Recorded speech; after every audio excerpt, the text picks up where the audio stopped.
guys, welcome back to Clownfish TV. This is Kneon. I am here again with Geeky Sparkles. Hello. And we're going to talk about comic books. We haven't actually done a comic book video together in months. No, because I'm usually busy. I'm still busy, but I am here.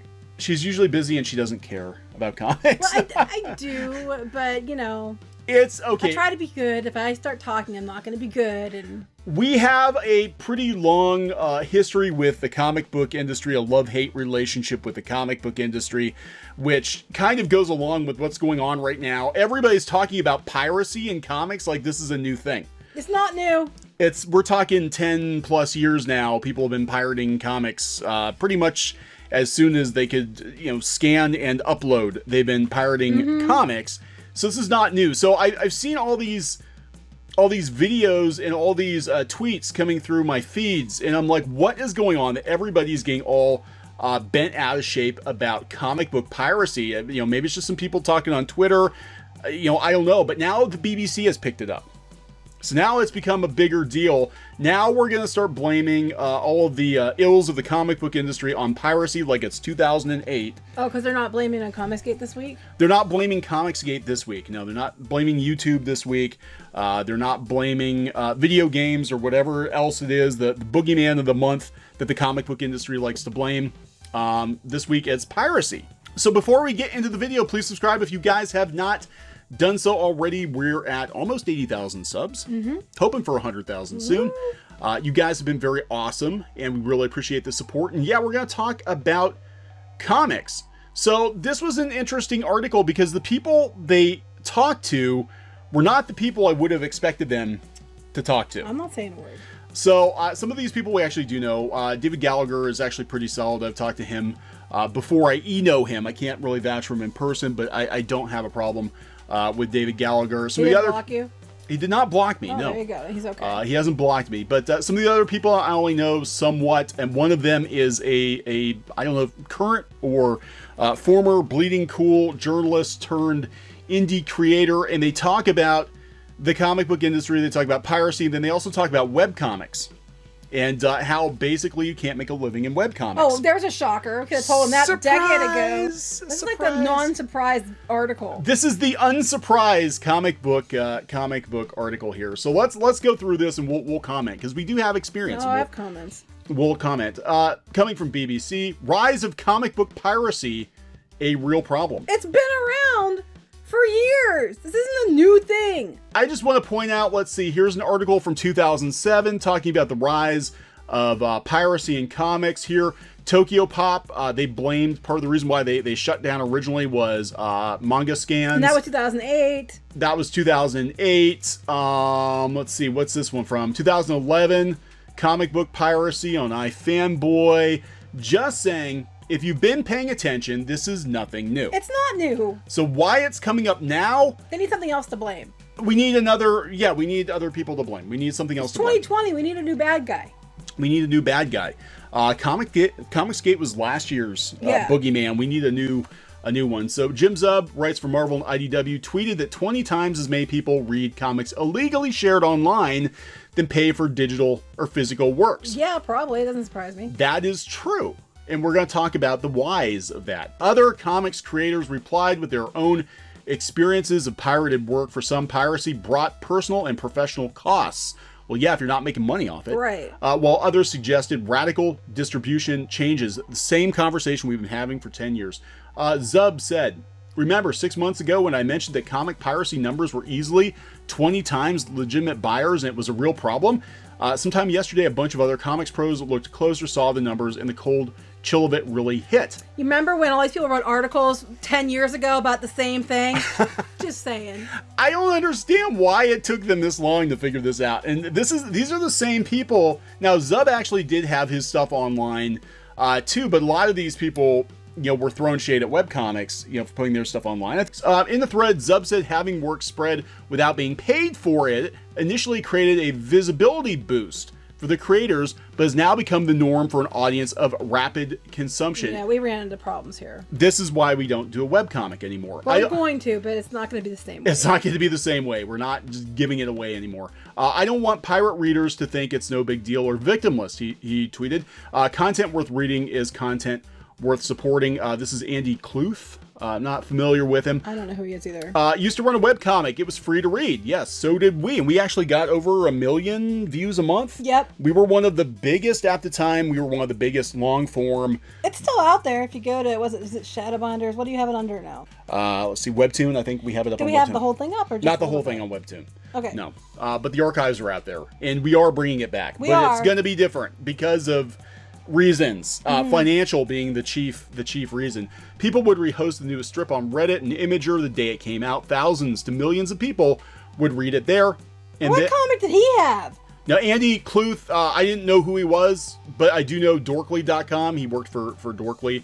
But yeah, so look, this is what, people complain about webcomics not updating, and this piracy thing is basically a lack of money going to comic book creators is what kills off comic book publishers. It kills off webcomics. It basically makes it impossible for people to make comic books because making comics for most people is not very prosperous. Well, I was just going to say, here's the problem too.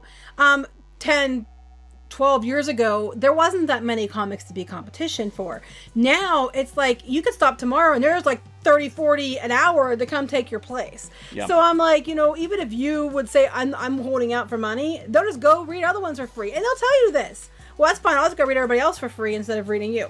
They will tell you this as a way to try to make you work faster, work harder, give them more free. If you don't get your pages out in the time that they thought was what it should have been, they will yell at you. Why are there no new pages? What have you been doing? Where's my free? Yeah, and you'd rattle the tin cup and they wouldn't put anything in the cup. Yeah, there would be no money. And and that's sort of the best way I can describe webcomics for most people is it basically is like being a street corner musician. You put the work out there and you hope that they pay you for it. They probably make more money though. They probably do make more money. Just being honest. But I'm just saying, it works for some people. It has worked for some people. It's not a good business Once upon model. a time, ad rates did pay for comics. Yeah. People made a lot of money back in the, like I said, 12 years ago, 10 years ago. People made a lot of money from ads. But that ship sailed a long time ago because there were a lot of people cheating their ads, clicking their own ads, doing a lot of crap they weren't supposed to do. And because of that, the ad rates for comics dropped significantly. Like, we used to get on our blog, when it was not very big at the time, way more money than we would on our webcomic that would get like tons and tons of views. Yeah, webcomics were actually, for a while, they were sort of kind of blacklisted by Google because a lot of the bigger webcomics out there, and I know some of them, they bragged about it. They bragged about it. So yeah, I could say one because they bragged about it in the video. Penny Arcade flat out admitted to repeatedly clicking on their banner ads. Which is what screwed up everybody else. And so what happened was, Google did not want ads placed on webcomics. A lot of times, we had some ads lifted off of webcomics because we're not running them on a comic. You give us a legit like news site and we'll run ads again, but not webcomics. So anyway, so no ads, no money, no lights, no nothing. You can't feed yourself, you can't make comics. Some writers responded with stories of their work being replicated without credit on social media. That happens a lot. They'll actually cut the credit off. The main worry for some is having digital comics or scans of physical copies wholesale rehosted on other sites. Happened to us. Yeah, I did. I actually had to, we had our PDFs floating around for our graphic novels. They were out there. It got weird. We had one person created like a bootleg RPG game. Yeah. Another person sent us their story they were doing, which is basically our story with like they name changed some of the characters. Yeah, it got weird. It got weird. It got weird. But yeah, we found our comics out there multiple times as PDFs. Lots of would take down requests we had to send out. So yeah, it's a problem. And a lot of times these review copies, they're either not Comixology because they lock it down, but if you're sending DRM free PDFs out to people for review, a lot of times they'll circulate. People find them if they're floating on a server somewhere. You could just have it out in a server somewhere, and somebody spiders your site and finds the PDFs, and then they grab them, rehost them. Right. It is what it is. So David Gallagher, who I actually know, I don't think he's a bad guy. I've had conversations with him. Co-author of comic series The Only Living Girl and co-founder of Bottled Lightning, was one of many in the industry to agree with Zub's analysis. Gallagher said, readers are drawn to pirated material due to ease of access compared with a comic store, plus the status of being in the know and the delay between physical and online copies of big titles being available from publishers such as Marvel and DC. I think people just want as much free as they can get. I think it's about wanting free. And I think webcomics are part of that because people got used to just getting a bunch of comics for free. Yeah, I think you actually can, on some level, I think you can actually blame webcomics. And I think webtoons just, escalated. Yeah, exactly. Just made it much worse. People now, for most people, for younger people, comics are something you read for free on Webtoon. You read them on your phone. You read them online. You get a chuckle, and then you move on to the next comic. You follow the ones you like. But the one thing you usually don't do is pay for comics, because there's so many free comics out there. I think a lot of people are tired of the superhero comics. I mean, that might not be you, and that's fine if it's not. But I think a lot of people want some of these other stories, and unfortunately, like, most of those turn out to be things that you find on, like, on Webtoons or webcomics or things like that. So the more manga style, right? And they're free. So it's just a problem. People make concept piracy, and we always say, do not do that. And this is why, because it sucks for people like us who create things, and then people just go, steal it and share it, and not that we're making money off of it anyway. Well, yeah. That's the thing. I'll talk a little bit about this, and we'll talk about where this kind of leaves, the comic book industry, because they have Joe Glass in here, who I guess he was very anti-Comicsgate for a while. He was on Blink Cool, but actually what he says, I read through what he said, is very, very true of the current state of things for a lot of comics. Well, just because we're wrong on one side or one thing doesn't mean that you're wrong on everything. Right, even a broken clock is right. I mean, once a day. I always, I think it's ridiculous when you just throw everything someone has to say out the window because of what you where think it's coming from. Right, because sometimes people have valid points and have good reasons. Just because you don't like them or agree with them and everything doesn't mean that they don't have valid points. Right. He says there are 30 million views he estimates there are 30 million views of pirated comics per month, a number which far overshadows the actual customers. That's true. I would believe it. Because we know our own numbers on our comic. Back in the day, we were getting over 1 million views a month on our comic. We had hundreds of thousands. We have more people read our comic than we're actually buying Marvel and DC books. That is true. It's weird, and I it's still weird to me, but it was true. But none of those, you have to realize too, you're assuming that those people are going to convert to paying customers, and very few of them do. And here's the thing too, you have to remember, this was how many years ago? Right, this was like when there wasn't anywhere near the competition. It was pre-Webtoons. Yep, pre-Webtoons. Webtoons, I think has actually caused more problems. But I digress. In the U.S., Gallagher explains digital sales have gone stale for their 6th year, while print comics have declined for 2. Gallagher's response has been to make the Bottled Lightning website direct readers to legal downloading sites like Paste and Tapas, where the studio's work is available free in exchange for fans' email addresses. So when we debuted on Paste, what is Paste? Paste Magazine, is that what they're talking about? They grew from 427 to 10,000 fans in 6 weeks. Probably, I'm guessing it's an online magazine. The success we had putting our work online gave us the momentum to get a literary agent in a series of book deals, said Gallagher. He also says it's a way of informing fans about book tours and conventions. All right, so I'm being good. This is the rabbit hole. This is what the end goal is for most people who did webcomics. Don't waste your time. Don't waste your time. Well, yeah, most people, you're not going to make any money, even with a book deal. Very few people do. The advances are getting smaller and smaller and smaller and smaller. And that's if you get an agent that, doesn't have an agenda to begin with.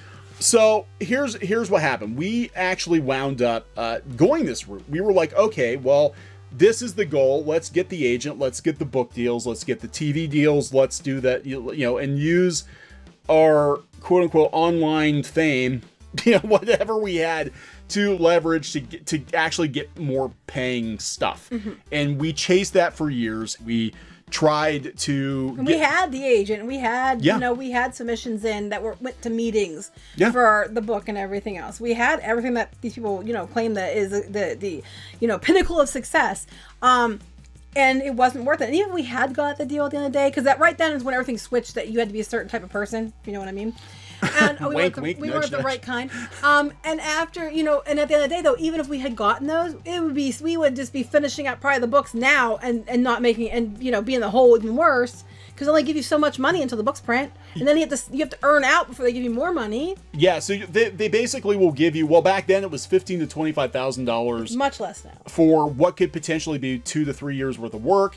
And then your agent gets a cut, taxes, etc. So you're living on probably less than $10,000 a year, working on your comics full time. This is why a lot of comic people have full-time jobs other places. Well, this guy, Joe Glass, brings that up. Now, Joe Glass, he doesn't like YouTubers. Well, right back at you, Joe. So I don't know Joe Glass. I've never met Joe Glass. I do think he has me blocked or had me blocked. I don't even know who I don't he even is, know the guy. So anyway, I just think his expression is like, hey, and I'm just like, hey, right back at you. Hey, so he's got a comic, The Pride and Pride Adventures, which I think is... Oh, it's an LGBTQ plus superhero series. Okay, of course it is. This level of piracy hurts him and many other... Wait, he's only been viewed 16,000 times illegally. And he's whining about that.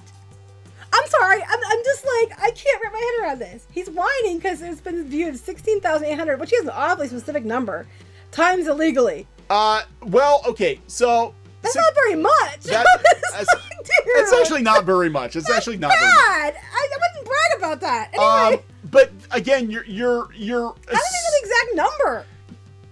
There's got to be some... I don't know. He's got to be... But sorry. He's got to... Look, you're making the assumption that that means you don't have 16,000 paying customers. That's not the case. Out of those 16,000, you might only get a handful of people that actually buy the comic. We ran into this with webcomics all the time. So, glasses, I often have to consider if I can make it to the events where I sell my work. The majority of creators, this is the problem. The majority of creators in the industry, even the big names, are working side jobs, sometimes multiple other jobs. Right, and then people whine because they didn't get their free. Yeah, pretty much. For a comics creator at the start of their career, working to the scale he is, Glass's piracy is a stumbling block to getting work further published rather than giving him exposure. I tried to consider the benefits, but now I ultimately can't see it as anything other than stealing. It really isn't, but... If every person to pirate his work had bought an issue instead, it would mean enough payments to me and my whole creative team in full for the series. That's not going to happen. The whole creative team? Jeez. Gosh, it was just us. Instead, the next... some views a month. Just us. Oh, God. So, instead, the next project is entirely reliant on getting picked up by a publisher. This is basically what happened. And this was the Good myth. luck with that, too. I don't think being picked up by the publisher is going to help you the way you think it's going to either. No, the finance I can tell you straight up, it's not going to be. The money is not there. So here's the thing. This is what the kind of the fallacy was for the longest time with this was, if you get it out there in exposure, all these people are going to buy your comic. No, now some people do. Okay, some people I think do. What I think actually happens is, well, I can get these comics for free, so I'm not going to pay for those because I'd rather buy these comics because I know I can't get those for free. Or I'd rather go buy a video game because I can't steal that. People do, but it's harder. It's harder. So that's what's going on. People, they're used to getting their entertainment for next to nothing. And that is the internet. I was going to say that, yeah. That's the internet. That's the internet. The internet has become a double-edged sword. This is why so many of these blogs, so many newspapers even are like, you've got an ad blocker on. The ads are how we make money. Right. So if you're not going to run ads on your website, we're going to charge you $3 or $4 a month just to pay for you being here because we have people to pay. And that's the same kind of thing has to happen with comics. I'm not saying get rid of PDFs or whatever, but I'll go on record saying it. I think the webcomic quote unquote business model created this mentality. I think it really did because they weren't Marvel or DC level, most of them, the comics that were out there, but there were a hell of a lot of comics out there for free. And so comics became something you didn't have to pay for. Just like 10, 15 years ago, music was something you didn't have to pay for. I would compare it to Napster or something like that. That's what I was thinking. Nobody paid for music. And the record industry freaked out. Now, it's the same kind of thing where you can pay for Spotify or Amazon for like $8 or $10 a month, all you can listen to. Right. You know how much money I spent on CDs when I was a teenager? A lot of money on CDs. You can Yeah. I had a lot of CDs. He did. I had a lot of CDs. But they don't have to do that anymore. So that's one less thing they have to spend their money on. So they're going to spend their money on other stuff. Comics aren't important enough to most people, honestly, to pay $3 to $4, a pop for. I'm sorry. I'm just thinking there's probably people out there right now going, what is a CD? Well, they know what vinyl is now. I know. They probably know what vinyl is before I know what CD yeah, is. You want to throw them off? 8-track. Oh my God. Be like, what's that? Anyway. Yeah, so I'm just saying it's so to say that those millions of people were gonna buy your comic book, that's not entirely true. And we said before, even with webcomics, we're like, look, it's nice to have a lot of readers, but what good does it do if you don't have enough paying That's right. readers? You wind up destitute. You wind up becoming very, very bitter. And there are a lot of people who are very bitter in comics right now. You went to like places like Patreon and stuff, and people were like, well, I'll just go there and people will pay for me to have comics or whatever up. But what happens is, we were told this many times by people, I only can support 3 or 4 people. I'm going to support the people I like the best. You're not one of them. I'll keep reading you for free. And they would tell you this. Yeah, they do. Webcomics people were some of them were very rude. You know, it became a chore to upload, because I was like, you know, we had people bitch if we missed an upload day. I'm like, you're not paying for this, you know? Yeah, it's like, sorry, I was sick. Sorry you didn't get your free comic today, but, you know, we were sick. We had other things to go on. But that's really where I think this started, in the manga scans. But this is nothing new. This has been going on for 10 plus years. I just want to know why now? Why now are we blaming piracy, which has existed? And I actually think in some ways it was easier to get the stuff 10 years ago, because the publishers really weren't paying attention. You know, but why are we blaming piracy now? Yeah, it is. It's really weird that they're doing that now. It's like they need a new bad guy for next year. Well, that's it. We know the comic book industry is going to be down in 2020, so we need a new boogeyman to blame. And maybe, you know, just you're going to have to find a way to cultivate more paying readers. I guess, yeah. Just throwing stuff up on the internet for free is not a good business model. No, it's not. I'd rather have 1,000 people pay than have 100,000 people read for free, right? Because it doesn't. That's great. Like but you can't get paid in likes and upvotes, and that's where you know this mindset came from. And then you had other people that were like, I want paid to do my comics, and they were like, you know, you're a greedy capitalist because you want paid. You know, so many of us put our work out there for free. Who are you? For a craft. For a craft. I say that too. I was like, what's wrong with for a craft. And why are we poor? Why do I have to work retail? I hate it. I'm gonna quit working retail, and I'm just gonna give it a go. And then they're like, oh my god, I'm losing my house. Help. Or no, it wasn't even a house. I'm being kicked out of my apartment because I didn't pay my rent. What do I do? And it's like, well, you shouldn't have done that. Don't quit your job. Getting kicked out of my mom's house. What do I do? Or the other people that, like, their spouses are like nurses, that or is teachers, very common. That is or lawyers, very common. or doctors, or, you know, financial advisors, or whatever. And then they get to work because they are full time, quote unquote, because their spouse pays all the bills, so they might not be making anything. But are they full time? Yes, but they're not disclosing their full time because they, you know, even if they don't make any money, they're full time because their spouse, you know, works. They don't tell you that. Yeah, we actually did a panel with someone. I'm not going to name who it is. But the one who said how to get a gig in comics was to flirt with the editors and hand them their drinks. That person. Yeah, well, this is the same person who is married to, I believe, a doctor, and the doctor was bankrolling their comics career, which you actually hear about. That happens. Oh, I remember one particular person, I'm not going to mention names again, who goes on about how to make it as a starving artist while their husband was a financial analyst, he worked in the financial area in like, you know, New York City, but you know, whatever, you know, apparently he was really not good at his job, I guess. So I think what people need to work on is they need to figure out, like, why are people not paying for comics anymore? And how do you get more people paying for comics? Honestly, I'm going to tell you straight up, it doesn't matter what you say or do, because even if you know, a big hunk of the industry decides they want people to pay for it, there's going to be so many people pop up offering it for free because they just want attention, and their currency is likes. Yeah. That it's not going to matter. So that's the bigger problem, because it's not going to matter what they do to combat it. It's going to keep happening, or the audience is going to switch to all the free people. Yeah, and again, you know, going back to webcomics, I think because there were some webcomics out there that were pretty damn good. Some of the art on some of those comics was on par with Marvel DC stuff, and they were getting it for free. You know, I mean, yeah, it's going to be really hard to combat it. And I mean, what are you going to do? Tell everybody, like, stop giving your comics away for free. It's making the rest of us look bad. Because some people don't care about money. They just really seriously just want they live in their mom's basement. Their spouse is a doctor or a nurse. They just want the likes. That's their currency. They want a crowd to come when they show up at a convention. That's their currency. They don't care if they make money. But I do want to say before we wrap up that if you like a comic that is steampunk fantasy or romantic comedy, a girl from our world inherits a magic ring and gets transported to a steampunk fantasy world where she meets an egocentric, narcissistic mage and hilarity ensues. Make sure you check out Shadowbinders. There you go. And is it still at shadowbinders.com? It is, but it's easier to read on Webtoon. I think but it's not all on Webtoon, so go to shadowbinders.com. Yeah, so don't give Webtoons to the clicks. For now, I'm actually gonna get that site within the next couple of weeks. So do it quickly. Do it quickly before I pull it all down. Anyway, we're gonna wrap this one up. All right, so we'll talk to you guys later. Okay, bye. Thinking about printing your own comic books, graphic novel, or manga? We recommend our friends over at PrintNinja. We've been using PrintNinja as long as they've been printing comics, and both the quality and price is excellent. Mention Clownfish TV and get an additional 5% overrun of your book order quantity printed for free. For free! That's free books, people. Just mention this offer on the phone or in the additional information box on the quote request form. That's printninja.com, or click on the link in the description below. Hey guys, thanks for watching Clownfish TV. Please consider supporting the channel. Go to clownfishsupport.com. That's clownfishsupport.com. And if you want to join our community, go to clownfishtalk.com. That's clownfishtalk.com. Please subscribe, ring the bell for notifications. We will talk to you next time.